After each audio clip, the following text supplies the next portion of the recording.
podcast'თან ერთად. დილომშვიდობისა, კიდევ ერთხელ მოგესალმებით. მადლობა რომ გვისმენთ მთელ საქართველოში და გვიყურებთ რადიო იმედის და ტელეიმედის პლატფორმებზე. ჩვენ შემოგვიერთა ფსიქოთერაპევტი ეკა ჩემია და შევეცდებით რომ შეებულებაზე ვისაუბროთ, რომელიც ალბათ ყველას გვინდა რომ დროზე დადგეს და თავისი მთელი სირთულეები ახლავს ხოლმე ჯერ დაგეგმვის და მერე სათანადოდ მისი ათვისების. მოკლედ სტრესი როგორც ჩანს ერთი შეხედვით თითქოს უწყინარ, მაგრამ ძალიან მნიშვნელოვან პროცესად უკავშირდება, როგორ მოვემზადოთ ფსიქოლოგიურად და გადატვირთვიდან განტვირთვამდე როგორ უნდა მოვიქცეთ, როგორ შევეგუოთ დასვენებას და როგორ შევირგოთ, ალბათ ესეც მნიშვნელოვანია, რომ ვიცოდეთ. მოგესალმებით ეკა, მადლობა გადაცემაში სტუმრობისთვის. თითქოს უწყინარი თემა, ვიცით რომ სამუშაო წელი სრულდება, წინ გვაქვს შებულება, მაგრამ ხშირია ხოლმე რომ რაღაცნაირად ორ მთავარ პრობლემას ვეჯახებით. ერთი ის რომ მივდივართ შებულებაში და ამ თქვათ დროს სათანადოდ ვერ ვირგებთ, რომელიც შემდეგ უკვე ჩვენს ყოველდღიურობას და ფიზიკურად ჯანმრთელობას ასე თქვა თავის კვალს ამჩნევს და მეორე ის რომ ვერ ვტოვებთ საქმეს, სამსახურს, ოჯახს, კონკრეტულად იმ კერას, სადაც ყოველდღიურად ვართ და მთელი ის პერიოდი, როდესაც შებულების დღეებია, ვერ გამოვდივართ მოკლედ ამ მდგომარეობიდან. თითქოს ფიზიკურად ვართ სხვაგან, მაგრამ ემოციურად კონკრეტულ ადგილზე. რასთან გვაქვს საქმე, იქნებ თქვენ მაინც აგვიხსნათ და გაგვაგებინოთ. მოგესალმებით, მადლობას გიხდით მოწვევისთვის. მოკლედ დასვენების თემა, იმაზე გაცილებით უფრო ეგზისტენციალური თემა, ვიდრე ერთი შეხედვით წარმოგვიდგენია, იმიტომ რომ ეს ძალიან საბაზისო ამბებთან მიდის. ერთის მხრივ მივცე ჩემს თავს უფლება დავისვენო და მეორეს მხრივ ვენდო ჩემს თავს, რომ დავისვენებ და დავბრუნდები სადღაც, სადაც ბრუნდები, იქ სივრცე ჩემთვის ისევ იარსებებს, დამხვდებიან, მელოდებიან, საჭირო ვარ. და ძალიან მნიშვნელოვანია რომ ეს თემა განვიხილოთ ისეთ მნიშვნელოვანი კონცეფციის ჭრილში, როგორც არის მიჯაჭვულობის თეორია. როგორც ვიცით, ყველანი ბავშვობიდან მოვდივართ და მიჯაჭვულობის საბაზისო ბაზისის ჩაყრა ძალიან ადრეულ ასაკში, სადღაც 3 წლის ასაკისთვის უკვე პრაქტიკულად ფორმირებულია, 6 წლამდე ის უკვე სრულიად დასრულებული და მიჯაჭვულობის სხვადასხვა ტიპები სხვადასხვანაირად რეაგირებენ დასვენების პროცესს. მე მინდა რომ აი ამ 4 ტიპის მაგალითზე განვიხილოთ ეს პროცესი, რომ თვალსაჩინო გახდეს მიჯაჭვულობის რომელ ტიპს ვეკუთვნით ჩვენ და რატომ ვერ ვაძლევთ ან ვაძლევთ ჩვენს თავს უფლებას ისეთი შევირიგოთ, ასე ვთქვათ, ჩვენი დასვენების პროცესი. აი საბაზისოდ დავიწყოთ სანდო მიჯაჭვულობის ტიპაჟით. რას ნიშნავს სანდო მიჯაჭვულობა? ეს ნიშნავს იმას, რომ მშობელი არის სანდო. ანუ დედა წავიდა, დედა დაბრუნდება. ის არის თანმიმდევრული, ის არის აგრძელვაშიც და მოფერებაშიც, ის არის ტიპი, მამასაც ეკუთვნის ბუნებრივი ეს, რომელიც ემოციური გზავნილებით არ არის შემოფარგლული. შესაბამისად, ასეთი ადამიანისთვის, ეხლა რომ გადავიტანოთ ეს სამუშაო კონტექსტში, ასეთი ადამიანისთვის სამსახური არის განვითარების სივრცე. ეს არ არის ადგილი, სადაც ჩვენ საბაზისო უსაფრთხოებას ვეცებთ. და ასეთი ადამიანი, აქედან გამომდინარე, ლოგიკურად თავს აძლევს იმის უფლებას, რომ ის წავიდეს, იმუშაოს სამსახურში და შემდეგ წავიდეს, დაგეგმოს თავისი შვებულება და შეირგოს, ასე ვთქვათ, ეს თავისი პროცესი. ანუ საბაზისო ნდობა, როცა არსებობს სამყაროს მიმართ, ეს ნდობა ჩვენ გვაიძულებს, რომ და გვაძლევს იმის საშუალებას, რომ ჩვენ წავიდეთ და მოვიდეთ უსაფრთხოდ. შფოთვარე იგივე ამბივალენტური მიჯაჭვულობის ტიპი. როდესაც მშობელი არის, ასე ვთქვათ, გამოუცნობი ტიპაჟი. ანუ ხან ცივია, ხან თბილია, ხან რაღაცა ისეთ საპროტესტებს და ჩხუბობს ყვირის, რაც რამდენიმე ხნის წინ პირობითად ძალიან ისეთი იყო, დაშვებული იყო. ასეთი ტიპის ადამიანისთვის სამსახური არის მუდმივი გამოწვევა, სადაც ის მუდმივად შედის იმ გზავნილით, რომ მომისმინეთ, დამინახეთ. რაღაც თანმიმდევრული იყავით ჩემს აღქმაში. რას აკეთებს ასეთი ტიპის ადამიანი, როდესაც ის ირჩევს დასვენების რაღაც სტრუქტურას? ის ფიქრობს, რომ რადგან მნიშვნელოვანია ჩემი თავი მუდმივად შევახსენო, ბუნებრივია მე დასვენების პროცესშიც ვერ ვჩერდები და აი ეს ჩემი აქტუალობის თემა ძალიან მნიშვნელოვანი გადასახარში ამბავია ჩემთვის. და ამიტომ ხან მეილებს ამოწმებს, ხან რაღაცას აკეთებს, ხან აი სულ ჩართულობა, სულ ემოციური აქვს, რომ აი რა ხდება ნეტა სამსახურში, რაღაც იგზარებს, პასუხობს, ეს როლია, მისი პოზა. იცით რა, ეს არის შინაგანი შფოთვის მარკერია რეალურად და ეს არის ცხოვრებისეული პოზიცია, ასე ვთქვათ. რომელიც ძალიან ადრეულ ასაკში ოჯახში ფორმირდა. და ასეთი ადამიანისთვის ბუნებრივია ეს შერგება, ასე ვთქვათ, ამ დასვენების პროცესის არტივად ვერ ხდება. უჭირს ამ პროცესთან ესეთი მიმართება, იმიტომ რომ საკუთარი აქტუალურობის შეგრძნება უნდა კონდეს მუდმივად. აი იქ სადღაც მშობელს რო ახსენებდა ამ თავის.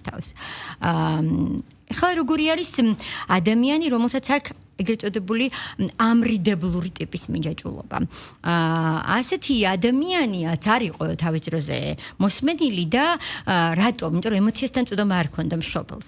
მშობელი ეუბნება, ნუტირი ხარ, გაჩუმდი, მოაგვარე, შენ თვითონ გადაწყვიტე. ანუ მისი ემოციები იყო სრულიად იგნორირებული.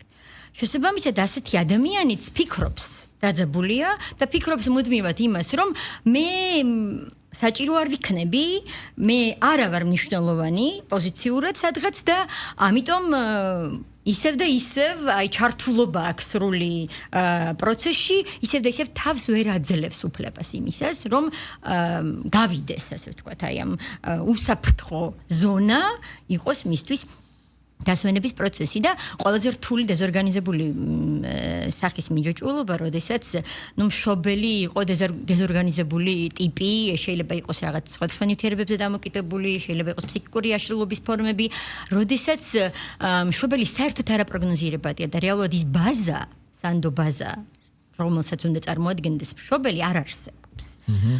აქ ძალიან ხშირად მოდის ფსიქოსომატიკა. ასეთი ადამიანისთვის ნებისმიერი სახის ჩარჩო. სამსახური არის რაღაც გარკვეული ჩარჩო და ჩარჩოს აქვს თავისი რაღაცა მოთხოვნები.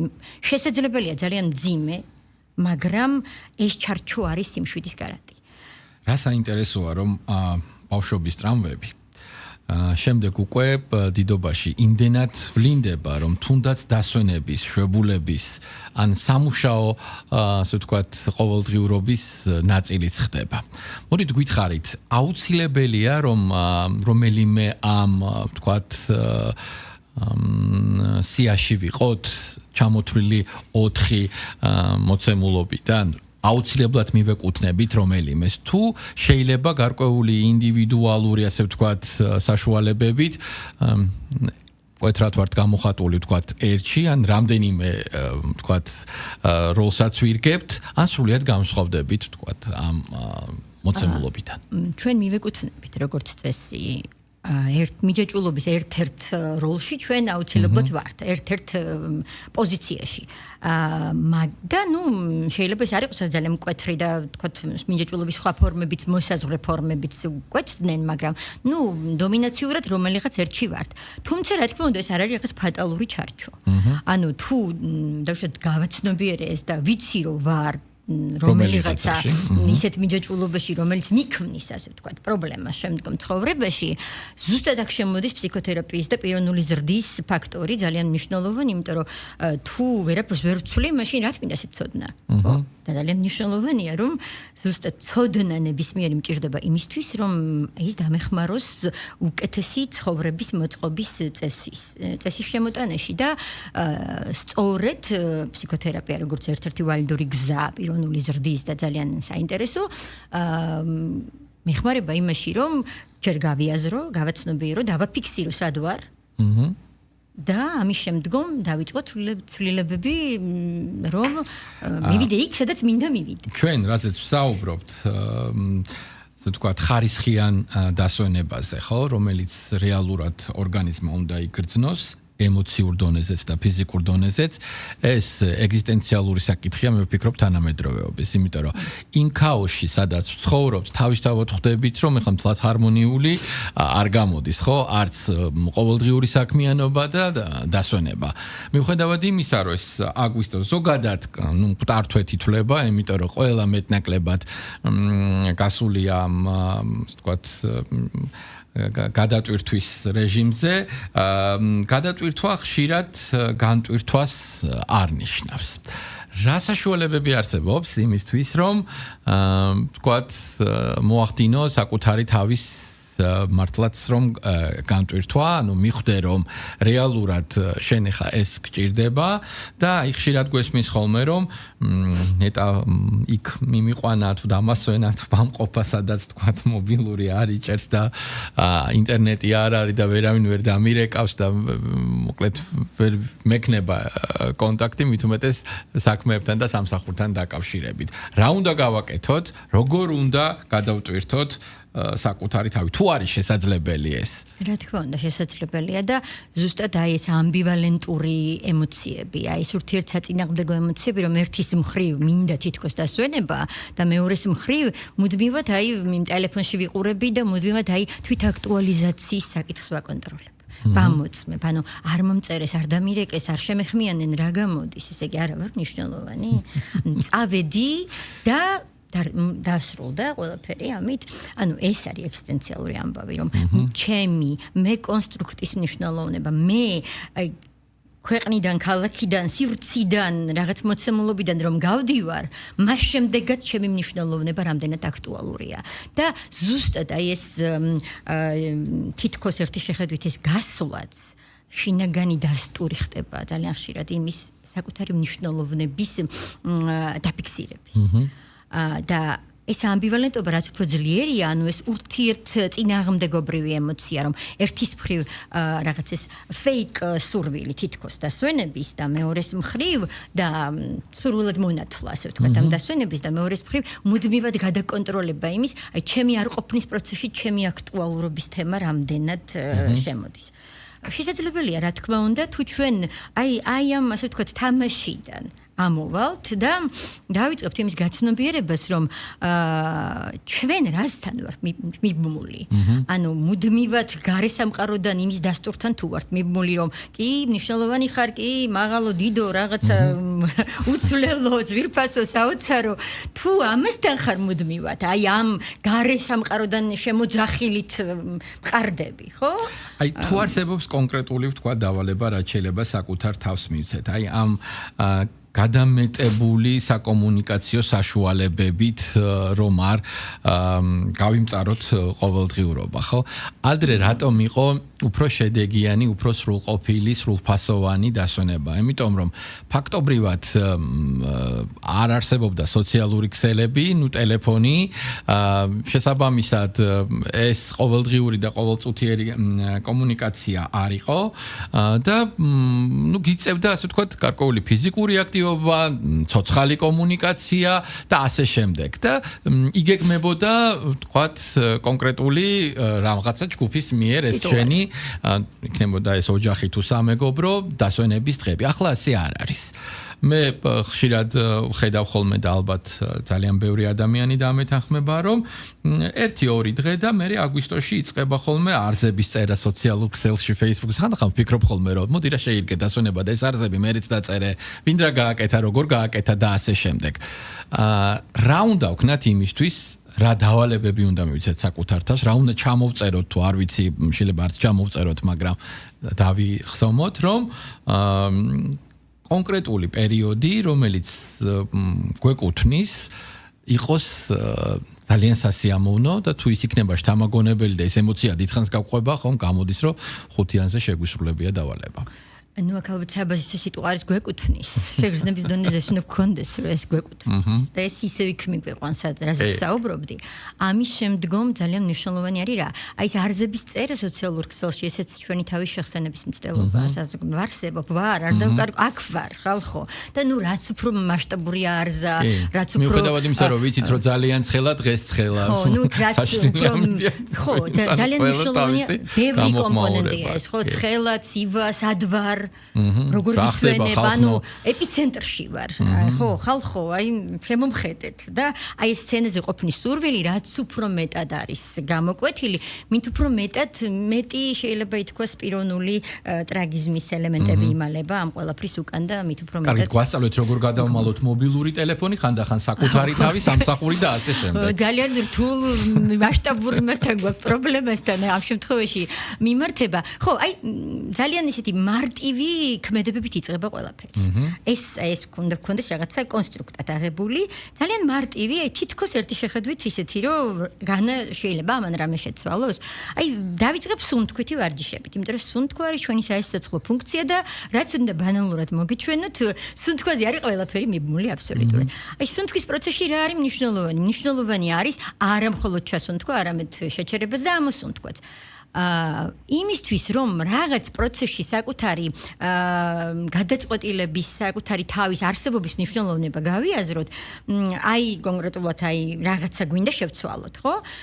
და ვაფიქსიროთ ეს ჩვენი აზრი და ჩავისუნთქოთ და ორჯერ უფრო მეტი დრო, პირობითად ორჯერ უფრო მეტი დრო დავითმოთ ამოსუნთქვის პროცესს.